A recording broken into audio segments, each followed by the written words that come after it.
BNP এবং জামাতকে বিশেষভাবে বলতে চাই, আপনাদের দুই দলের যে কোনো কারণে যদি এই ঐক্যের মধ্যে কোনো ফাটল তৈরি হয়, জাতির কাছে আপনাদের জবাবদিহিতার কাঠ গড়ে দাঁড়িয়ে জবাব দিতে হবে। জবাব নিয়ে ছাড়বো আমরা।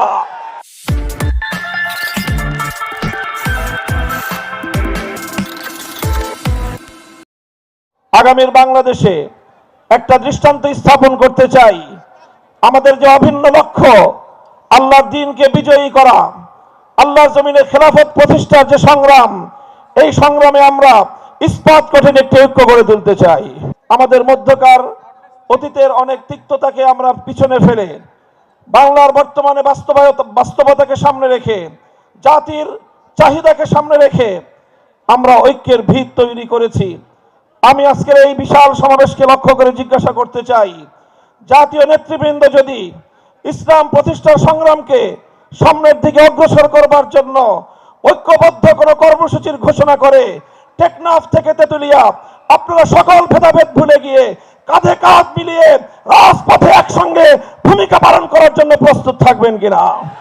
সেই সঙ্গে আমি দ্বিতীয় যে বার্তা দিতে চাই, ইসলামের যে অনন্যতা এবং ইসলামের যে অন্যতম বৈশিষ্ট্য, সেটি হলো ধারাবাহিকভাবে পর্যায়ক্রমিকভাবে দ্বীনকে কায়েম করবার একটি অব্যাহত কর্মসূচিকে গ্রহণ করা। আল্লাহ রাসূল সাল্লাল্লাহু আলাইহি ওয়াসাল্লাম একদিন এই খেলাফত কায়েম করেননি। প্রথমে মদিনা সনদের মাধ্যমে মদিনার একটি সম্মিলিত রাষ্ট্র গঠন করেছেন।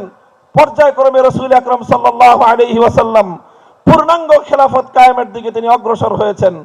আজকের পৃথিবীর বাস্তবতায় বর্তমান বাংলাদেশে আমাদেরকেও সেই পর্যায়ক্রমিক ধাপগুলো অনুসরণ করতে হবে। সেজন্য সর্বপ্রথম আজকে বাংলাদেশের ইসলাম মুসলিম জাতিসত্তা এবং বাংলাদেশের স্বাধীনতার প্রশ্নে আমাদেরকে সর্বপ্রথম আমাদের অভিন্ন শত্রু ভারতীয় আধিপত্যবাদকে রুখে দেওয়ার জন্য আমাদেরকে রাজনৈতিকভাবে ইস্পাত কঠিন একটা ঐক্য গড়ে তুলতে হবে।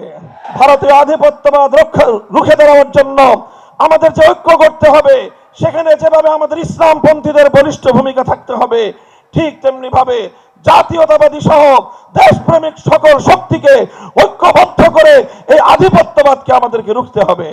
আজকের এই মঞ্চে বিএনপি নেতৃবৃন্দ রয়েছেন, আমি সকলকে উদাত্ত আহ্বান জানাতে চাই, ফ্যাসিবাদ এবং তার দোসরদেরকে বাংলাদেশের রাজনীতিতে পুনর্বাসন ঠেকানোর জন্য আমাদের গড়ে ওঠা ইস্পাত কঠিন রাজপথের ঐক্য ধরে রাখতে হবে। বিএনপি এবং জামাতকে বিশেষভাবে বলতে চাই, আপনাদের দুই দলের যে কোনো কারণে যদি এই ঐক্যের মধ্যে কোনো ফাটল তৈরি হয়, জাতির কাছে আপনাদের জবাব